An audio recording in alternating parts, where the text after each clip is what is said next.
Chegamos ao nosso último dia do curso sobre a reforma da lei de improbidade. Por conta até de uma mudança de agendas, o professor Fabrício Bastos, que vai falar hoje, então ficou para esse último dia. Então a gente vai encerrar com chave de ouro. Um querido amigo, Fabrício Bastos. Eu vou apresentar logo de início o seu currículo, bem resumido aqui, para a gente não ficar a tarde inteira, Fabrício. Mas o Fabrício, além de ser promotor de justiça do Estado do Rio de Janeiro, ele é mestre em Direito pela Universidade Tor Vergata, de Roma, membro do Instituto Brasileiro de Direito Processual, IBDP, membro do Fórum Permanente de Processualistas Civis, FPPC, membro da Associação Brasileira de Direito Processual, a BDPRO, membro da International Association of Prosecutors, IAP, professor da Emerge, Amperge, FEMPERGE, um grande amigo, flamenguista, doente, e vai falar sobre o tema ANPC, o Acordo de Não Persecução Civil ou Cível. O ANPC, tem essa discussão até da nomenclatura, né? O ANPC, que sofreu profundas alterações com a Lei 14.230, de 2021. Eu falava aqui com o Fabrício que o Ministério Público do Estado do Rio de Janeiro ele tem uma resolução mais tardia, né, porque outros MPs estaduais já tinham resoluções falando do ANPC logo depois da lei do pacote anticrime, mas o MP do Rio de Janeiro, se não foi o primeiro, foi um dos pioneiros na regulamentação do ANPC já à luz da lei de improbidade reformada. Então, logo houve a reforma da lei de improbidade no ano passado, o MP do Rio já trouxe, então, uma resolução falando do NPC, já com essa nova legislação, digamos assim. Então, professor Fabrício, queria agradecer imensamente a aceitação do seu convite aqui, você aceitou o convite de pronto, e para falar de um tema tão importante, que o Ministério Público tem um protagonismo muito grande, não só na propositura das ações de improbidade, o STF disse que agora não só a MP, mas também as pessoas jurídicas lesadas, mas especialmente no NPC. Acho que o MP, mais do que qualquer outro órgão, tem uma expertise com as negociações, com a celebração desses acordos. Acho que ninguém melhor do que você, que tem livros sobre improbidade, trabalha com esse tema na prática, para falar sobre esse assunto e encerrar aqui o nosso curso. Então, muito obrigado e boa apresentação. Uma boa tarde a todos. Primeiro, agradecer ao professor Rafael, meu amigo pessoal. Não sei se ele gosta muito que eu fale isso, mas eu também fui aluno dele, já tenho uns 18 anos, então vocês calculem mais ou menos a idade dele. Vocês já devem ter uma noção de que ele já é vintage, cringe, sabe aquele pessoal assim? Eu já sou uma geração um pouco mais nova que a dele.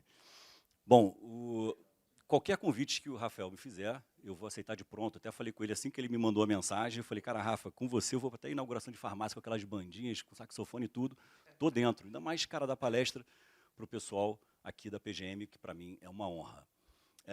Dentro do ANPC, a gente vai trabalhar aqui um roteiro, eu imaginando qual seria a dinâmica a ser empregada aqui, eu imaginei trazer muito mais questões, aí, parafraseando nosso amigo também, Marcos Paulo, questões não óbvias, porque a gente vai seguir aqui um roteiro, claro, que vocês, de certa maneira, em certa medida, e cada um com a sua própria realidade, já deve ter tido algum contato, quer seja com a legislação, ou quer seja com alguma coisa já escrita sobre o NPC.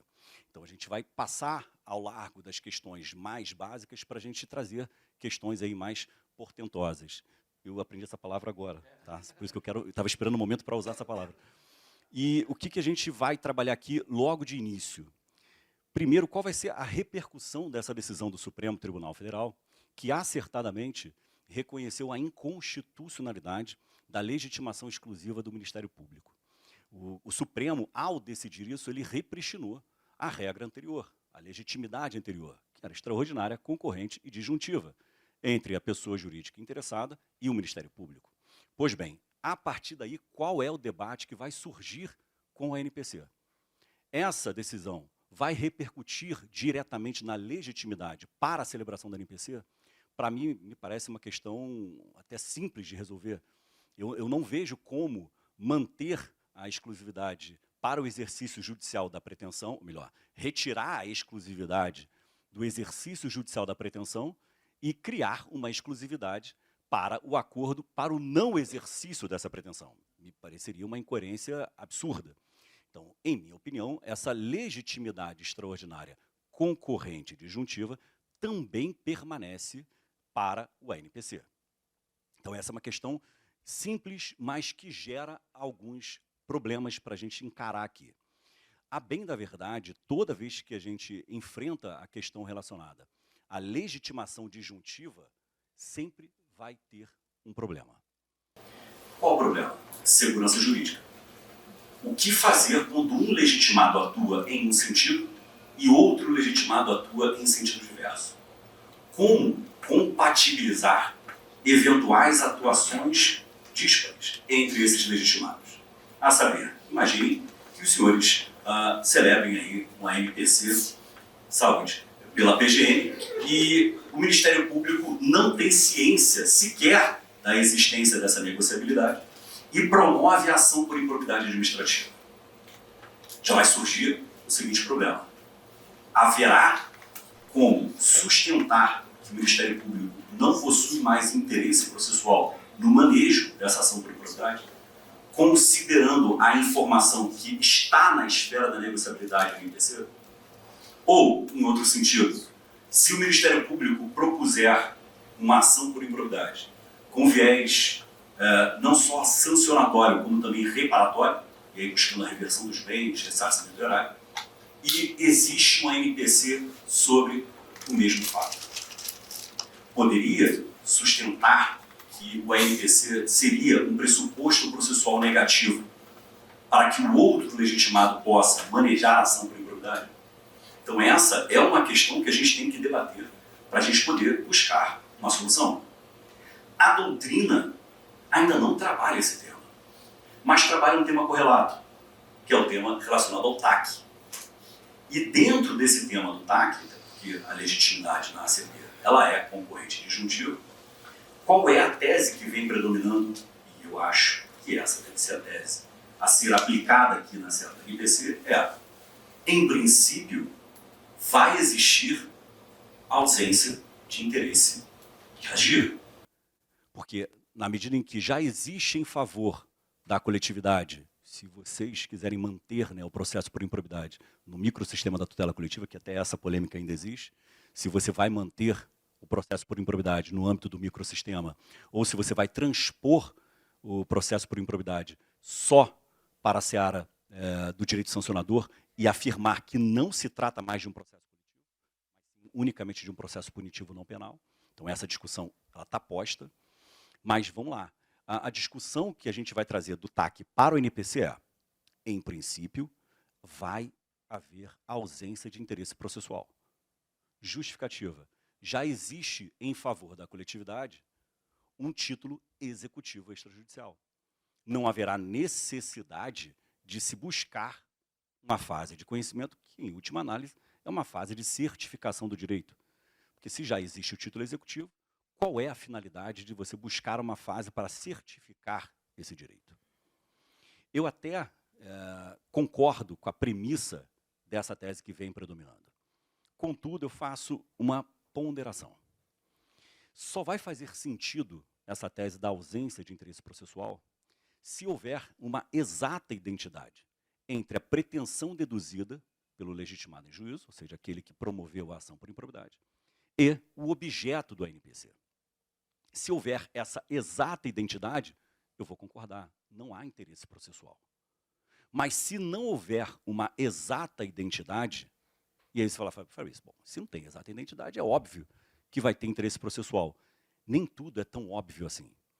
A gente pode trabalhar, por exemplo, com a ANPC celebrado pela PGM só com aspecto patrimonial.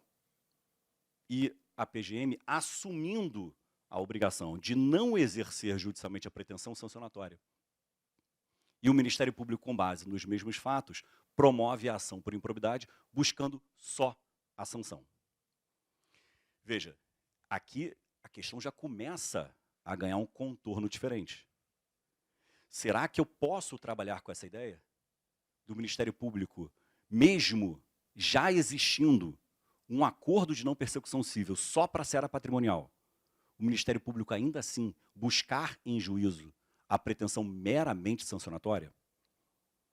Ou eu posso sustentar a tese de que o acordo de não persecução cível, quando abranger a seara meramente patrimonial, pode ter uma cláusula sustentando a isenção dessa sanção. Entenderam o meu ponto? Esse ponto, para mim, é o ponto polêmico. Porque pela nova lei de improbidade administrativa, existe um requisito, você não pode deixar de aplicar nenhuma sanção. Pelo menos uma sanção tem que ser aplicada.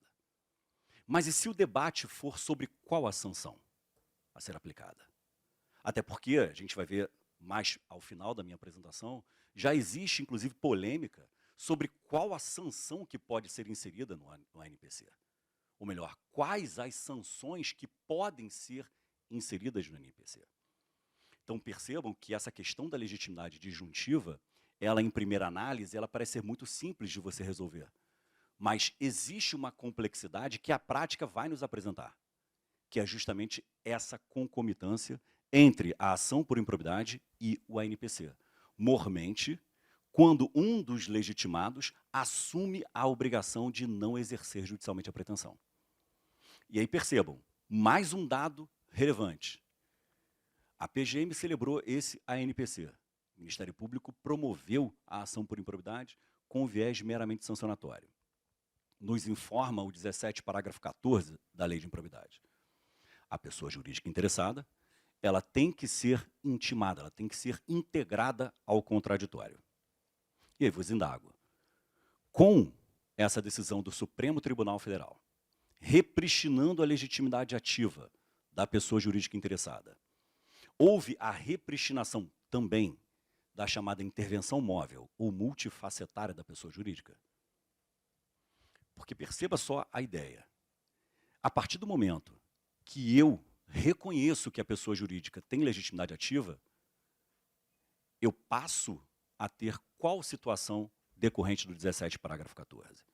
A pessoa jurídica interessada, sendo integrada ao contraditório, ela pode exercer uma atuação processual despolarizada. Ou seja, ela pode simplesmente participar, trabalhando a ideia de uma zona de interesse, aquela atuação despolarizada por zonas de interesse, que é admitida no STJ, ou ela pode aderir à pretensão exercida pelo Ministério Público, ou ela pode simplesmente estar ao lado do réu, sustentando a desnecessidade, por exemplo, da pretensão deduzida pelo MP. E aí percebam como isso gera uma questão complexa do ponto de vista processual. Vejam só, a PGM celebrou um ANPC assumindo a obrigação do não exercício judicial da pretensão. O MP exerceu judicialmente essa pretensão. Integrou a pessoa jurídica à relação processual. E essa pessoa jurídica adere à pretensão do MP. Já posso sustentar que houve violação do ANPC por parte da pessoa jurídica e, portanto, deverá ser rescindido o acordo? Perceberam a ideia? Porque a partir do momento que a pessoa jurídica celebra o ANPC, ela assume o chamado pacto de não petendo. Ela assume a obrigação do não exercício da pretensão. Mas seria o não exercício originário? Seria ela assumir a obrigação de não iniciar a relação processual? Ou abrange também a sua escolha na migração desse polo? Sair do polo passivo para o polo ativo e vice-versa. Então é uma questão processual que também vai demandar alguns estudos e a gente fazer aquelas prognoses, se isso vai ser bom, se isso vai ser ruim, como que isso vai ser operacionalizado. Mas vejam, por isso que eu falo isso muito para os alunos, a gente não pode ficar só preso ao que restou decidido.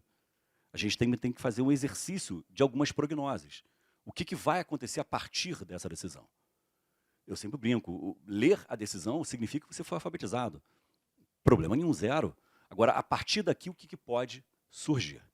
Então, essa é uma questão que, para mim, merece uma reflexão um pouco mais detida. Eu vim aqui para ser agente do caos, não vim aqui para trazer respostas, mas sim para provocar reflexões. E é claro, a gente não é oráculo, né, Rafa? A gente não tem todas as respostas, a gente tem muitas perguntas, assim como vocês. Mas esse seria o primeiro ponto que eu acho que é um ponto nodal para a gente trabalhar aqui. Um outro ponto nodal, também ainda à guisa de introdução.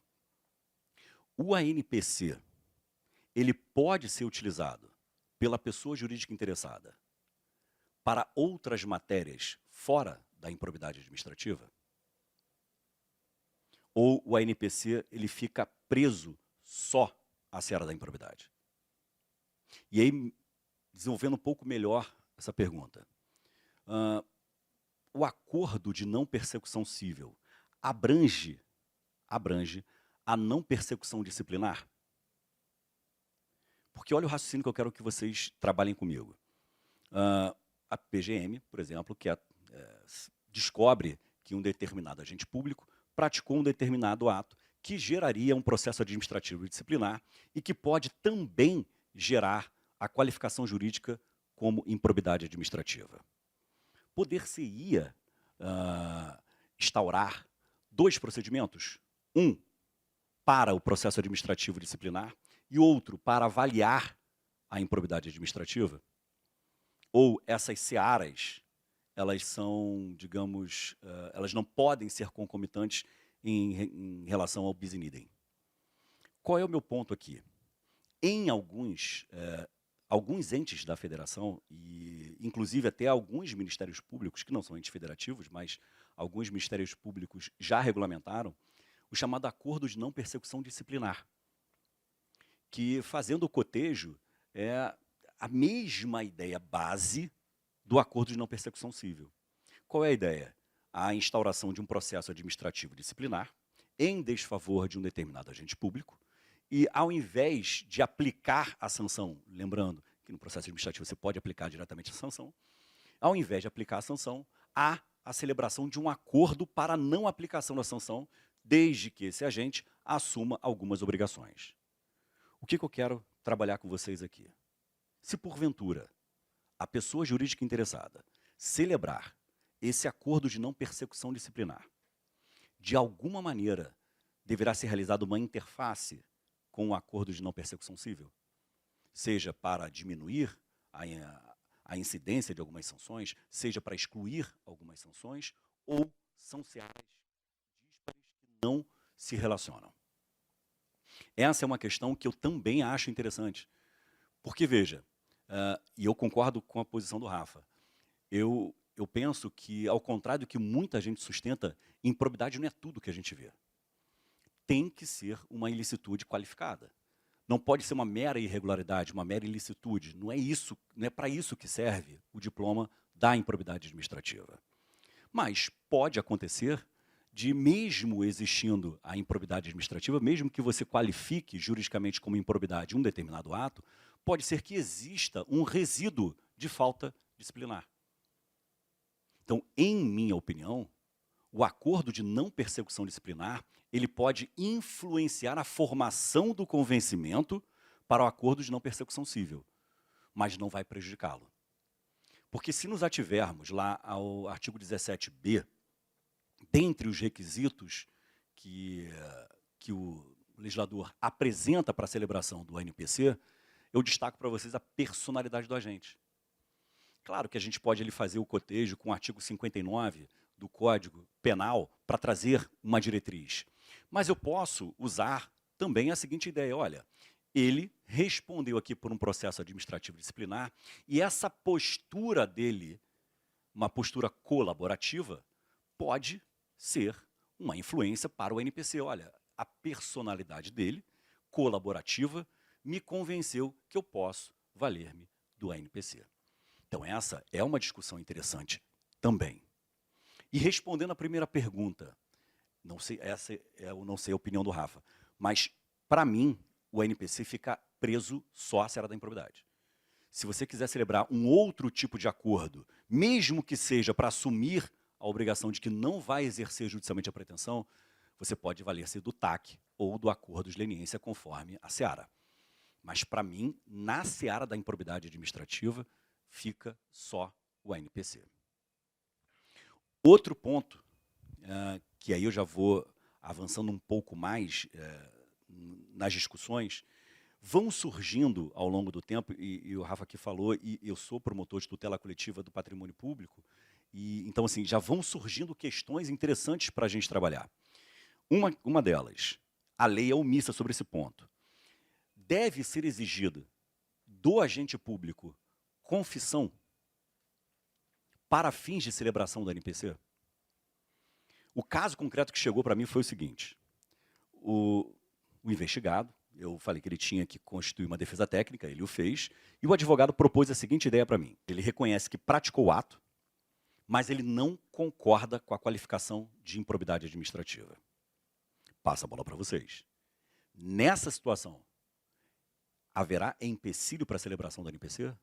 Ou eu tenho que exigir do investigado que ele assuma não só a prática do ato, como também a qualificação jurídica atribuída?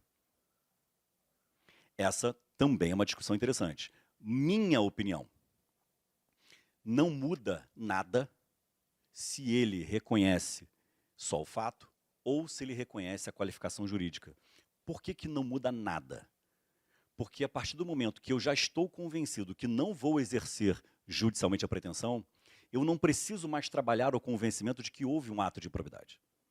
Porque a partir do momento que ele assume comigo voluntariamente ressarcimento erário, reversão de bens ou uma das sanções, lá do artigo 12, para mim essa discussão está superada. O que para mim tem que ser exigido é a confissão. Ele tem que reconhecer que ele praticou o fato. Se ele quer reconhecer ou não a qualificação jurídica, que nenhum investigado aqui me ouça e usa isso contra mim, para mim é uma questão secundária. E qual é a fonte que eu vou usar aqui? A lei anticorrupção. O artigo 16, salvo engano, o parágrafo 7º ou é o 8º da lei anticorrupção, quando faz referência ao acordo de leniência, exige a confissão. E fala em confissão do ato, o que também é interessante. E aí surge, dessa discussão sobre a confissão, surge um outro debate interessante, que eu ainda não vi chegar ao STJ, claro, sob o prisma do NPC, mas já chegou ao STJ lá em 2014, sob o prisma do TAC. Existe um direito subjetivo ao NPC? Posso sustentar que o investigado, ele ostenta esse direito subjetivo? E a gente tem que ter um cuidado ao responder isso. Porque se eu afirmo que ele ostenta um direito subjetivo, ele pode exigir que o NPC seja apresentado a ele. Ou seja, deve ser apresentada a possibilidade dessa solução consensual antes do exercício judicial da pretensão. O STJ, lá em 2014, mas repito, sobre o TAC, afirmou a inexistência de direito subjetivo. Ou seja, não pode ser imposto judicialmente ao legitimado coletivo o acordo. Transportando essa ideia para o NPC, se é que a gente pode usar essa ratio decidente para o NPC, ela é uma questão interessante. Para mim, não existe esse direito subjetivo. Aí você pode objetar afirmando assim, mas espera aí, Fabrício, se ele está voluntariamente assumindo aqui que vai ressarcir o erário, que vai devolver os bens desviados, ele assume aqui a obrigação de não participar de certames licitatórios, a gente trabalhando naquela adaptação da proibição da contratação, ele assume a obrigação de não participar de certames licitatórios, que seria o equivalente. Então ele está exigindo isso. Não, eu posso simplesmente não concordar. Eu posso entender que isso não basta, não é suficiente para a punição pelo ato que foi praticado. Então, esse direito subjetivo, na minha opinião, ele inexiste. Até porque, um argumento de reforço, quando a gente trabalha os requisitos de validade, digamos assim, do ANPC, não os pressupostos para sua existência, mas sim os seus requisitos de validade, não há requisitos subjetivos. Repara, o legislador não fala qual é o ato de improbidade que permite a NPC. Ele não fala em nada relacionado, por exemplo, a dosimetria. Não tem nenhuma referência. Então, se eu não tenho esses requisitos para trabalhar, eu não posso afirmar que é um direito subjetivo. Então, essa, para mim, também é uma questão importante para a gente trabalhar. Outra questão importante, que o Rafa, inclusive, escreveu sobre, que é o seguinte. Vamos imaginar eu não vou usar o nome de nenhum de vocês aqui para não dar problema, mas vamos imaginar que um determinado agente público foi descoberto que ele acumulava irregularmente cargos públicos. E a pessoa jurídica, o município do Rio de Janeiro, foi o prejudicado com essa acumulação irregular de cargos. A chefia teve ciência disso, instaurou o procedimento específico, celebrou com ele o acordo de não persecução cível. Um outro agente público municipal também era investigado pelo acúmulo irregular de cargos, mas a Procuradoria entendeu pelo exercício judicial da pretensão. Promoveu a ação por improbidade. Vos indago. Esse réu, agora réu, do processo por improbidade administrativa, pode objetar, querendo que a administração pública respeite os seus próprios precedentes? Posso chamar essa formação de convencimento para fins de NPC como um precedente? E eu falo isso até mesmo para os meus colegas promotores, eu falo, mudando, né, ao invés de município do Rio de Janeiro, Ministério Público. Pode o investigado dizer o seguinte, olha, naquele caso concreto que se assemelha ao meu, você apresentou uma proposta de acordo. Por que no meu caso concreto você judicializou o tema? Essa é uma questão, e o Rafa foi pioneiro em falar sobre isso, essa é uma questão relevantíssima para a prática. Por que eu posso trabalhar aqui? Primeiro, existe algum instrumento específico para ele fazer esse controle? Ou ele vai fazer isso em sede de defesa?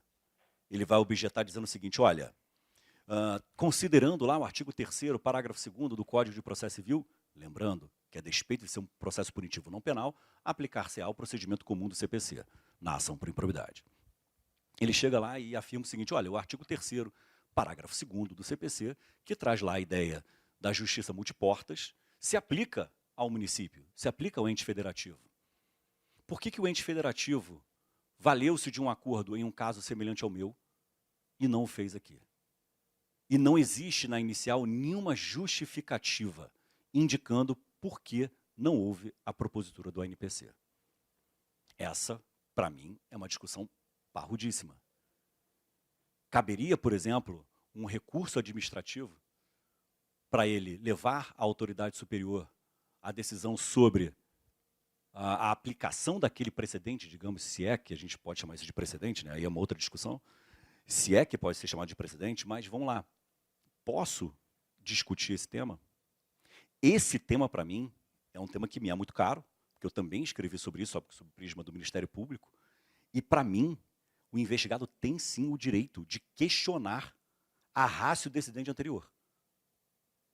Por isso que eu falo muito com os meus colegas, se você propuser uma ação de improbidade em um caso semelhante que você já promoveu um acordo de não persecução cível, na minha opinião, o réu pode objetar, querendo que você, pelo menos, apresente nesse processo judicial justificativa para a judicialização do tema.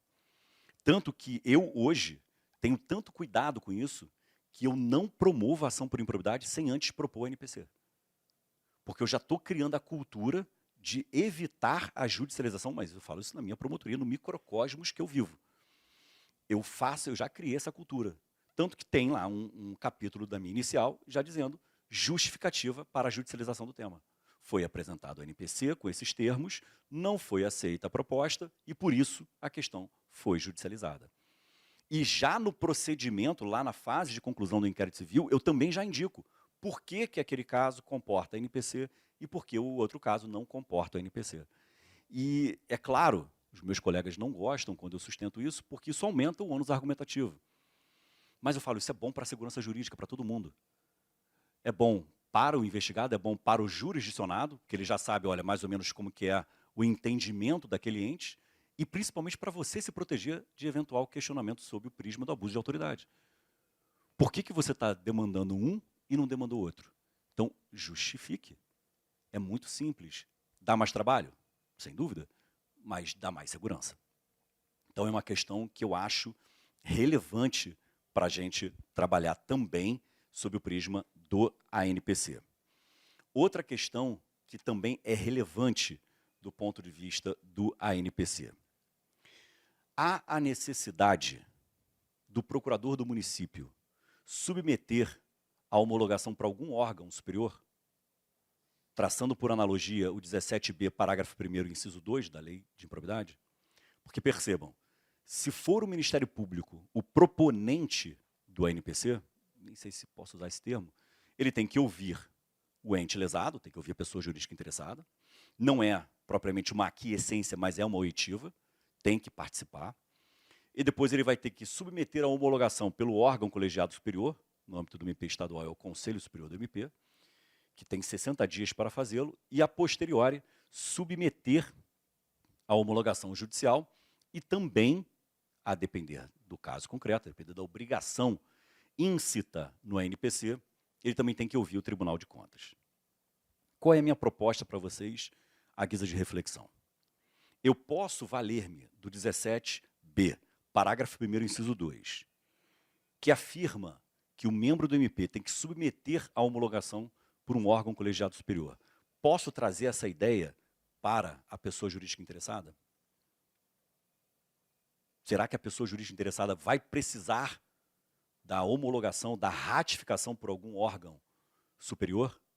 E aí eu confesso, a minha completa ignorância, não sei se existe um conselho superior aqui para isso, seria o quê?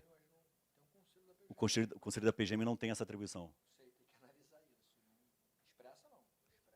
Essa é uma questão então, que eu vou propor e vocês se virem para resolver. Mas é uma questão interessante. Se eu vou trazer essa mesma dinâmica para cá, eu acho que é interessante, tá? Eu acho interessante essa discussão. E é interessante porque confere segurança jurídica. Dá mais trabalho, você perde mais tempo, mas dá mais segurança jurídica. Até porque a gente está trabalhando com um tema muito sensível, que é a improbidade. É um tema sensível. Então, é uma questão interessante. Outra questão interessante. Se a PGM deseja celebrar o NPC, ela precisa cientificar o Ministério Público? Também trazendo, por analogia, a ideia do 17b, parágrafo 1º, inciso 1. Precisa trabalhar? Aí olha só a pulga que eu vou botar aí, não vou botar atrás da orelha, que dá uma conotação meio de charme, essas coisas, arrepiar, vai o cara que fica arrepiado, bota a pulga no colo de vocês. Olha só a ideia que eu vou propor a vocês, à guisa de reflexão. A nova lei de improbidade administrativa, no artigo 18, parágrafo 1º, deixa muito clara qual a ideia. Se o capítulo condenatório na sentença de procedência for exclusivamente aspecto patrimonial, a legitimidade prioritária principal é da pessoa jurídica, mesmo que o autor da ação originariamente tenha sido o Ministério Público. Então, olha só a ideia. Imaginem os senhores que a PGM celebra um acordo de não persecução civil com um determinado agente público e só tem capítulo referente ao ressarcimento erário ou à reversão dos bens. Já é um título executivo, foi homologado judicialmente, é um título executivo. Quem ostenta a legitimidade para executar? Só a pessoa jurídica interessada, prioritariamente. Mutatis mutandis, eu vou usar o 18, parágrafo 1º. Nessa hipótese, haveria necessidade de intervenção obrigatória do Ministério Público? Ou a intervenção obrigatória do Ministério Público ficaria adstrita só à parte sancionatória? Porque essa é uma discussão que, a mim, é muito cara. Porque, veja, invertam agora a lógica. O Ministério Público celebrou um ANPC para fins de ressarcimento ao erário. Foi homologado pelo Conselho Superior, a Fazenda Pública, a pessoa jurídica interessada, foi ouvida, concordou com os termos, houve a homologação judicial, pronto. Já é um título executivo extrajudicial. Chega a informação sobre o descumprimento do ANPC. Quem tem legitimidade prioritária para executar? Eu vou usar o 18, parágrafo 1º no ANPC, ou ele só vale para a sentença condenatória? Porque qual a discussão que vai surgir, e tenho certeza disso, porque os doutrinadores não têm nada melhor para fazer do que criar problema. Eu costumo dizer o seguinte, tem que botar na casa desses caras uma internet bacana, tem que dar bebida para esses caras, levar esses caras para a noitada, porque parece que não o pessoal não tem o que fazer, bicho. Mas vamos lá, olha o que pode surgir na cabeça dos caras. Olha só, o 18, parágrafo 1º, é só para sentença condenatória. Não vale para sentença meramente homologatória. Até porque, olha o detalhe, o controle judicial a ser exercido sobre o ANPC, mesmo celebrado pela PGM, se dá só sob o prisma da legalidade em sentido amplo. O controle não é sobre o mérito, não é se cabe o ANPC, não é se o ANPC é uma boa solução. O controle é, estão presentes os requisitos? É essa que é a ideia. Então vamos lá. Diante desse quadro, como fica a participação do Ministério Público? Minha opinião, e não falo isso por ser promotor, minha opinião, o Ministério Público ele tem que intervir em todos os instrumentos de tutela coletiva. E a minha justificativa é simples. Se o legitimado coletivo, que não é o MP, tem ciência de que houve um ato lesivo aos direitos transindividuais, surgem 2 caminhos para ele. O caminho da judicialização, que vai ter intervenção obrigatória do MP, por determinação expressa da lei, ou ele vai buscar o caminho da autocomposição. Se ele não cientificar o Ministério Público desse caminho da autocomposição, nós vamos ter 2 problemas. Primeiro, segurança jurídica, que foi o que eu comecei a falando com vocês. Pode ser que o MP judicialize o tema. Então vamos ter um problema de segurança jurídica. E 2, por via indireta, você está afastando a atividade fiscalizatória do MP. Por quê? Apesar da legitimidade ser prioritária da pessoa jurídica, a subsidiária é do Ministério Público. Então, se eu não sou onisciente, enquanto promotor de tutela do patrimônio público, se eu não for cientificado, repito, olha o termo, cientificado, não é concordância. Eu não estou buscando aquiescência. Eu estou cientificando. Se o Ministério Público não for cientificado, como que ele vai ter, e aí perdoe o truísmo, a ciência para adotar as medidas necessárias para fins de execução do prisma subsidiário e a busca da responsabilização daquele que não promoveu a execução, como diz o artigo 18, parágrafos 1º e 2º da nova lei de improbidade administrativa. Então esse é um panorama interessante. O que eu venho fazendo na minha promotoria?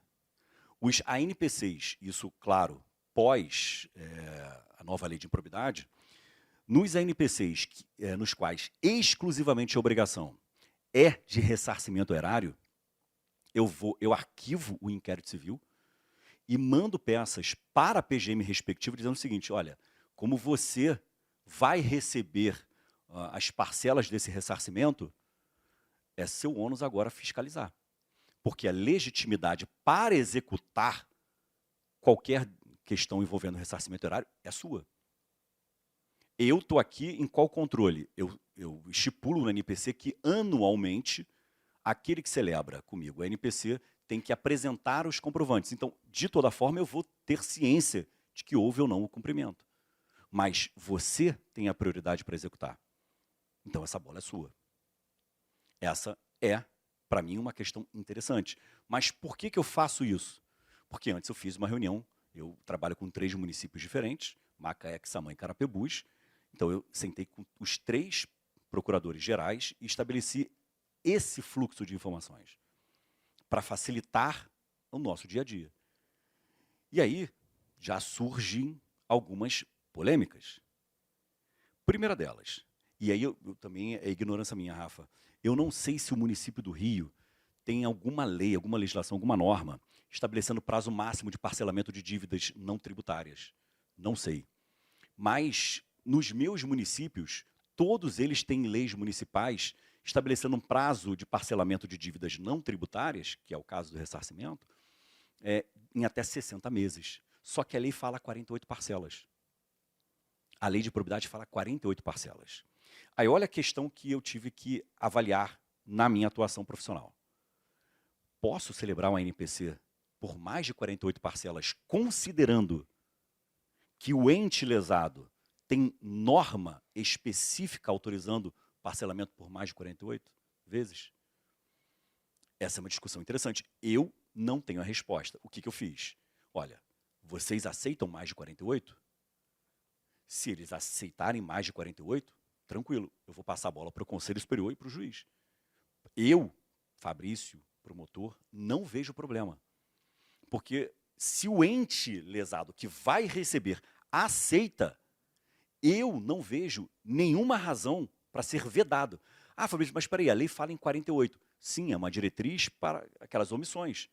Se não tenho nenhum parâmetro de parcelamento máximo, por que não adotar um parcelamento superior a esse?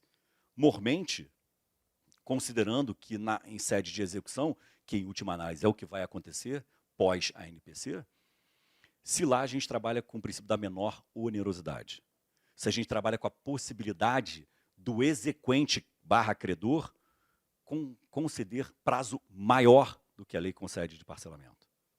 Então, são questões aqui de ordem prática que, para mim, são interessantes.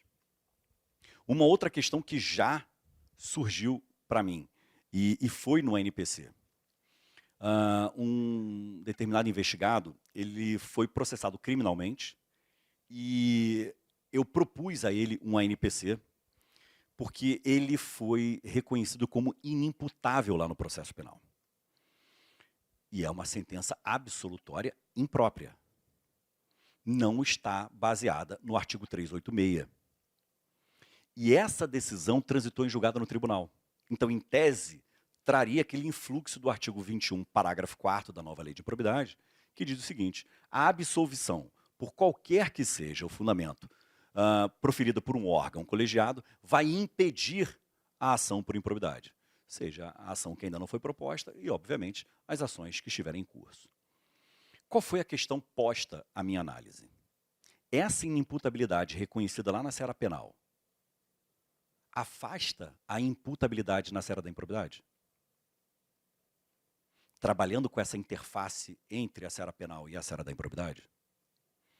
Eu falei, eu me manifestei, eu fiz, não parecia, eu fiz uma promoção informando que, em minha opinião, a sentença que reconheceu a inimputabilidade não gera repercussão para a improbidade administrativa, porque não se trata tecnicamente de uma sentença absolutória. É uma sentença absolutória imprópria, porque houve aplicação da medida de segurança. Então, na minha opinião, não impediria a celebração do NPC. Ainda assim, o representante judicial do investigado falou que não ia assinar o NPC. Tudo bem, eu vou promover a ação por improbidade administrativa com todos os seus consectários e vamos discutir isso em juízo. E para mim, é uma discussão interessante. Porque depois, claro, que eu entreguei a minha promoção, eu fiquei pensando, será que realmente faz sentido você, dentro de um sistema sancionatório, você reconhecer naquele que é a parte mais gravosa, que é a parte penal, você reconhecer que ele não pode ser responsabilizado penalmente, e na parte menos gravosa você dizer que ele vai ser responsabilizado? Será que, de repente, não seria aí uma incoerência da minha parte sustentar isso? Mas a questão já estava posta, e aí vamos ver, a partir daí, o que vai acontecer. Não sei qual a opinião de vocês, fiquem à vontade para dizer, tá falando merda, cara, sai daí. Ou para falar, não, eu gostei da sua percepção, vamos trabalhar nessa linha. Então, é uma questão que eu também acho interessante. Como é que está meu tempo, Rafa? Está tranquilo? Que eu falo pra caramba aqui. E também tomei café, estou igual um esquilo, não paro quieto. Outra questão que eu vou propor a vocês à guisa de reflexão. O 17b, parágrafo 1º, inciso 4, determina que, para fins de celebração da NPC, tem que ser ouvido o TCE. Na verdade, a Corte de Contas, né? Pode ser o TCM, TCE ou TCU, conforme o ente federado.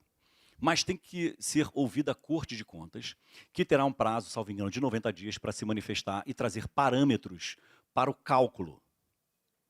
Vos indago, posso sustentar, no caso concreto, quando a questão versar sobre mero cálculo aritmético, posso sustentar a aplicação por analogia do artigo 509, parágrafo 2º do CPC, que diz que, quando há a necessidade de um mero cálculo aritmético, está dispensada qualquer necessidade de algum órgão técnico se manifestar? Essa é uma questão interessante.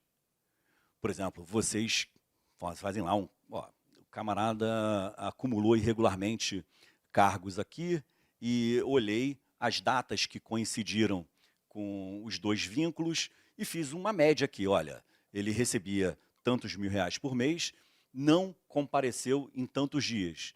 Quanto que ele receberia por dia? Fiz um cálculo aritmético. Não existe complexidade nessa questão. Eu precisaria ainda assim submeter à Corte de Contas?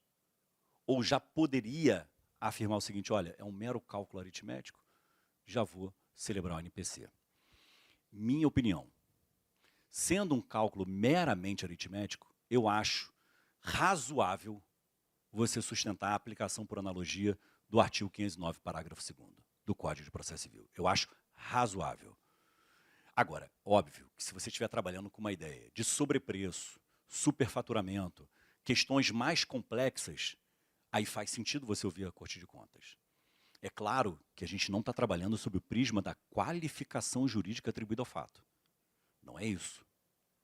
A gente trabalha sob o prisma contábil, não o prisma do designativo jurídico. E essa é uma discussão que a gente trava na prática em improbidade direto. A Corte de Contas entendeu que não houve irregularidade. E eu sempre falo, isso é irregularidade contábil. Não significa dizer que a Corte de Contas disse, até porque ela não tem atribuição para isso, não quer dizer que ela disse que houve ato de improbidade. Não faz parte do seu rol de atribuições. Repito, é uma questão meramente contábil. Agora, eu também não posso ser incoerente e dizer o seguinte, olha, ela disse aqui que tem irregularidade, então isso aí é improbidade. Não, tem que ser coerente. É uma irregularidade contábil. Não significa o designativo improbidade administrativa. E nesse ponto eu comungo totalmente com o entendimento do Rafa. O Rafa fala isso na obra dele. Não podemos confundir improbidade administrativa com mera irregularidade, com mero ato ilícito. Até porque a própria lei de improbidade administrativa deixa isso claro. Se não restar configurado o ato de improbidade, mas existir um resíduo de ilegalidade, converter-se-á a ação de improbidade administrativa em ação civil pública. Estão denotando claramente que eu não posso confundir essas duas questões conceituais. Tranquilo, meus caros? Outro ponto, e esse é um ponto um pouquinho mais polêmico. Existe alguma relação entre o ANPC e o prazo prescricional? A gente sabe que a nova lei de improbidade trouxe causas interruptivas, uma causa suspensiva e trouxe a regulamentação da prescrição intercorrente para a fase de conhecimento. Tudo lá a partir do artigo 23. Mas o que eu quero propor a vocês, a guisa de reflexão é: a celebração do ANPC interrompe a prescrição? A celebração do ANPC interrompe a prescrição? A lei é omissa, tanto no artigo 17b, que regula o ANPC, quanto no artigo 23, que regula a prescrição. O que alguns autores sustentam, e eu concordo com essa linha de entendimento? A aplicação por analogia do artigo 16, parágrafo 9º da Lei Anticorrupção. A Lei Anticorrupção diz lá claramente no 16, parágrafo 9º, a celebração do acordo de leniência interrompe a prescrição. Você pode até afirmar, e não acho que você estaria tão errado em sua premissa, você pode até afirmar que o processo por improbidade administrativa não está mais no microsistema do processo coletivo. Mas você não pode sustentar que a nova lei de improbidade está fora do microsistema de tutela do patrimônio público, de tutela da... Eu ia falar tutela da corrupção, não, proteger a corrupção, não, tutela anticorrupção. Então, veja, para mim, você pode até afastar do microsistema da tutela coletiva, mas não do microsistema de combate à corrupção. Que aí já seria uma incoerência conceitual aí. Porque a ideia, no próprio artigo 1º da nova lei de improbidade, deixa isso claro, que essa é a ideia da nova lei de improbidade administrativa. Então, aqui fica mais uma provocação a título de reflexão mesmo. E para a gente começar a caminhar já aí para o fim, até porque eu não quero também segurar vocês véspera de feriado, não é sextou, mas vai ser um bom terço, a gente tem que pensar o seguinte. São 3 temas que eu vou propor a vocês aqui. O primeiro deles, é factível sustentar a possibilidade da celebração de um acordo de colaboração premiada no bojo do ANPC? Porque o 17b, parágrafo 6º, trabalha a ideia do compliance dentro do NPC. Mas eu quero propor uma outra reflexão. Posso trabalhar a colaboração premiada como sendo um capítulo do NPC? O STJ proferiu uma decisão que muita gente, de maneira assodada, concluiu que o STJ afastou a colaboração premiada da seara da improbidade. Lê do engano. O que o STJ decidiu, e eu tive o cuidado de ler a decisão, porque a gente tem muito fetiche pela ementa, né, que eu chamo de ementismo. Você olha para a ementa, o STJ decidiu isso. Não, isso aqui é ementa. Ementa não é precedente. Não é nem elemento do precedente, é um resumo daquele julgado. Eu tenho que olhar a razão de decidir. E o que o STJ efetivamente decidiu foi: a colaboração premiada celebrada na seara penal não interfere diretamente na seara da improbidade. E isso faz sentido. Porque se você celebra um acordo só na seara penal, sem abranger a seara da improbidade, é claro que eu não estou isentando aquele camarada da seara da improbidade. E vice-versa. Por exemplo, das cláusulas que eu coloco no meu NPC é: você celebrou comigo esse NPC, isso não impede a aplicação de sanção penal. Não impede que os órgãos administrativos exerçam seu poder regulamentar de polícia. Aqui está celebrando com o Ministério Público um NPC sob o prisma da improbidade administrativa. Então foi isso, a rigor, que o STJ decidiu. E aí veio o Supremo Tribunal Federal, selecionou o tema, que, salvo engano, é o 1043, que vai exatamente abranger a possibilidade ou não da colaboração premiada, ser celebrada diretamente na seara da improbidade. No âmbito doutrinário hoje, dos autores que comentam processo coletivo e processo por improbidade, a maioria tende a sustentar no sentido da possibilidade da colaboração. Até porque não faria sentido sustentar o inverso, não existe vedação expressa. Que também é um outro fetiche, e o Rafa há de concordar comigo, as pessoas costumam dizer o seguinte: não tem previsão em lei, então é vedado. Eu falo, não, cara, não tem previsão em lei, a gente vai trabalhar com a vedação não liquer. O fato de não ter previsão em lei não significa que você não possa resolver a questão. Você pode resolver a questão, você vai usar outras fontes do direito. O que é juridicamente impossível é aquilo que encontra vedação no ordenamento. Então, são searas diferentes de análise, são perspectivas diferentes sobre a mesma questão. Então, não existe vedação a priorística, ao meu ver, nem abstrata, para a colaboração premiada na seara da improbidade. Penúltimo ponto. Pode ser celebrado o NPC para suspensão dos direitos políticos? Por exemplo, um agente público praticou um ato de improbidade administrativa grave. Você pode celebrar com ele um NPC e inserir uma cláusula de suspensão dos direitos políticos? Olha o cuidado que a gente tem que ter na minha fala. Primeiro cuidado, o artigo 15, inciso 5 da Constituição, diz claramente que a suspensão dos direitos políticos na seara da improbidade decorre de uma sentença condenatória transitada em julgado. Está claro isso na Constituição. Só que eu vou propor a vocês a seguinte reflexão: não é o município do Rio impondo a suspensão dos direitos políticos. Exatamente. É uma imposição, digamos, negociada. Eu estou te dando a opção: olha, se você assumir comigo essa obrigação, eu não vou judicializar o tema. Ah, professor, mas como assim imposição consensual? É uma contradição aos seus próprios termos para você entender a ideia. Olha, eu tenho a meu favor a possibilidade do exercício judicial da pretensão. Você quer ter o ônus de ser o réu em uma ação por improbidade, ou você quer resolver a questão de maneira consensual? É claro que isso é um instrumento de pressão. Qualquer um que diga o contrário está querendo florear. É claro que isso é um instrumento de pressão. Como toda vez que você for negociar com alguém. Alguém vai ter, eu sei que muitos de vocês não vão lembrar disso, mas o Rafa com certeza, é o super trunfo. Você tem ali um trunfo nas suas mãos. Qual é o trunfo? O exercício judicial. Viu? é cringe, igual a mim. Você vai ver, ó, qual é o meu trunfo? O exercício judicial da pretensão. Você não quer aquecer aos termos do meu acordo? Sem problema. Essa é uma escolha sua. Então eu vou exercer judicialmente a pretensão e você vai arcar com o ônus de ser réu em uma ação por improbidade.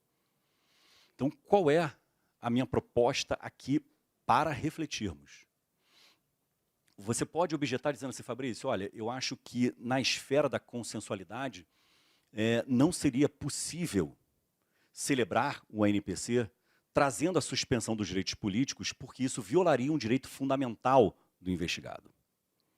Então vamos lá, vamos fazer um exercício aqui. Eu tenho 43 anos, nunca me candidatei a nada, nem a presidente de turma. Quer dizer que eu nunca tive esse direito fundamental de me candidatar?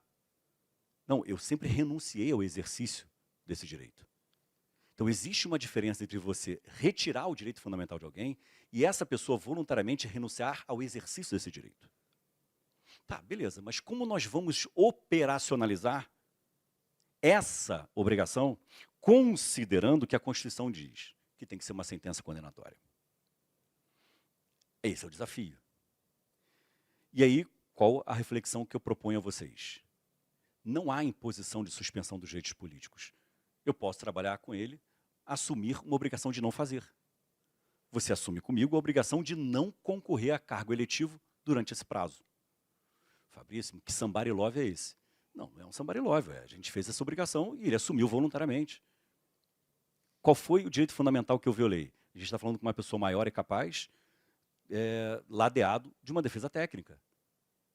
Então, assim, a gente não pode tratar todas as pessoas como se hipervulneráveis fossem.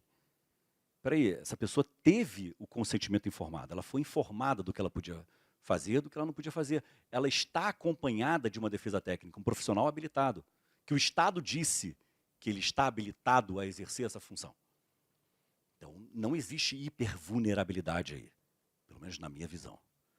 Então, tudo bem. Ultrapassamos esse ponto. Conseguimos convencer o cara a assumir a obrigação de não concorrer às eleições. Aí vem a parte bacana da vida. Chega o período de registro de candidatura, o camarada registra a candidatura dele. Qual é a solução para esse caso? Você vai executar esse NPC? Você vai promover a ação por improbidade? Ou você vai representar o Ministério Público Eleitoral para que ele ajuize a ação de impugnação ao registro de candidatura? Aí já é uma questão de ordem prática interessante. Vai ser uma execução? Vai ser uma ação por improbidade? Vai ser uma ação de impugnação ao registro de candidatura? E aí um dado interessante. Eu não vou lembrar qual foi a cidade no estado de São Paulo, mas teve um caso no estado de São Paulo no qual o TRE não deferiu o registro da candidatura, porque o candidato havia assumido em sede de NPC a obrigação de não concorrer. E por que o TRE fez isso? Porque o Ministério Público, quando celebrou a NPC, informou o TRE. E esse é um dado importante. Cara, informar a todos os órgãos de controle. Porque aí todo mundo já está ciente. Olha, se acontecer isso aqui, você já sabe o que pode gerar. Tanto que eu até propus ao MP fazer um convênio com os entes da federação e com o Poder Judiciário para ter um banco de NPCs que forem celebrados. Porque isso pode ser um elemento para a formação de convencimento do magistrado. Seja para fins de recebimento de uma inicial, até mesmo para a formação do convencimento final. Olha, esse camarada que sempre contribuiu, olha, ele já fez o NPC com o município do Rio, já fez o NPC com o MP do Rio, então ele tem um espírito colaborativo, eu posso usar esse aspecto subjetivo para aumentar ou diminuir a dosimetria. Então é uma questão interessante. E a outra questão interessante, não menos polêmica, é a perda da função. Posso estipular no bojo do NPC a perda da função desse agente público? É claro que eu estou trabalhando com qual ideia? Meu camarada, está aqui no NPC, você tem que, em tantos dias, pedir exoneração do cargo. Isso viola alguma norma constitucional, viola a lei de improbidade que exige sentença condenatória? De novo, a discussão vai ser sobre pronunciamento judicial. Eu posso entender que a sentença homologatória do NPC já faz as vezes dessa determinação judicial? Ou eu preciso me ater a uma sentença efetivamente condenatória? É a mesma discussão que a gente travou antes. E essa é uma discussão de ordem prática que a gente vai ser instado a se manifestar. Porque não se enganem, vão surgir casos nos quais, após a celebração do NPC, o camarada pode se arrepender e querer buscar a invalidação. E aí surge a discussão interessante sobre isso. Tá? Então, esses seriam aí os pontos que eu acho que são os pontos que, na prática, vão nos dar muito mais dificuldades do que aquelas questões mais básicas da literalidade da lei. São questões que você vai fazer aquela coisa de cara crachá. Esses pontos, alguns até que eu já fui provocado a me manifestar na prática, são questões que eu acho difíceis. Com isso, eu encerro aqui minha participação, peço desculpas por ter me alongado muito, agradeço a paciência e a audiência de vocês, e de em paz que o Senhor vos acompanhe.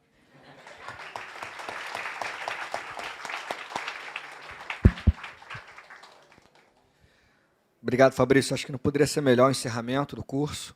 Palestra incrível. Estou cheio de dúvidas aqui em relação ao NPC. Já estou pensando em teses. Parabéns. Obrigado pelo carinho, pela amizade, pelo brilhantismo. Pessoal, a gente está encerrando aqui o curso de improbidade. Então, declaro formalmente encerrado o nosso curso. E, declarado encerrado o curso, eu vou fazer um sorteio de um livro do professor Fabrício, que acabou de sair, né, Fabrício? Literalmente. Comentários à nova lei de improbidade. Vou escolher um número a partir da ficha, né, da listagem que vocês têm. E, além do sorteio, só dar um aviso, reiterar que no dia 16 de setembro, próxima sexta-feira, nós teremos um grande congresso da PGM que vai ser realizado no Museu do Amanhã. Tá? Direito Municipal, Inovação, Entretenimento. Já a programação está fechada, os convidados confirmados, então essa informação já deve estar sendo repassada para os residentes, também para toda a casa. O evento vai ser um evento grande, então não só para casa, mas também para público externo, que quiser assistir. Vagas limitadíssimas. E grandes nomes do direito vão estar lá, vocês vão ver pela programação, foi escolhida com muito carinho. Então, esse é o nosso próximo compromisso formal, vai ser fora da PGM, Museu do Amanhã, sexta-feira que vem, dia 16 de setembro. Na sequência, a gente vai retomar com algumas palestras sobre temas relevantes, atuais. Alguns colegas procuradores e procuradoras vão falar também em algumas dessas palestras. E aqui dando um spoiler, porque isso está sendo formatado, gestado, eu já estou aqui formalizando um curso sobre LGPD. Depois desse ataque hacker, então esse assunto veio com força. Eu já organizei cursos sobre LGPD fora da PGM, então vou aproveitar um esboço que eu já tenho de programação, bem interessante, para a gente trazer especialistas sobre LGPD para falar aqui com vocês. Um curso com formato também parecido com esse de improbidade, né? Não muito longo, mas também não muito enxuto. Tentar achar um equilíbrio ali de quantidade de aulas para a gente falar o máximo possível sobre um assunto que é tão relevante, LGPD, não só por esse evento que aconteceu recentemente, não só por ser um direito fundamental agora, a proteção de dados, mas por ser um tema fundamental em todo o planeta. Né? Enfim, a gente tem que conhecer a nossa legislação. Então, esse é um projeto que eu quero implementar, então assim que eu tiver maiores informações, porque ainda estou fazendo esse projeto, eu já informo para vocês, tá bom? Então, essa vai ser mais ou menos a sequência. E aí, em relação ao sorteio, é 1 até quando, Leandro? O 152? 100. A regra tem que estar aqui presente. Se já foi, perde, a gente faz escolhe um novo número. Estabelecer a regra antes do resultado. Raíza Uzeda. Aí, parabéns. Gente, obrigado mais uma vez e até sexta-feira. Tchau, tchau.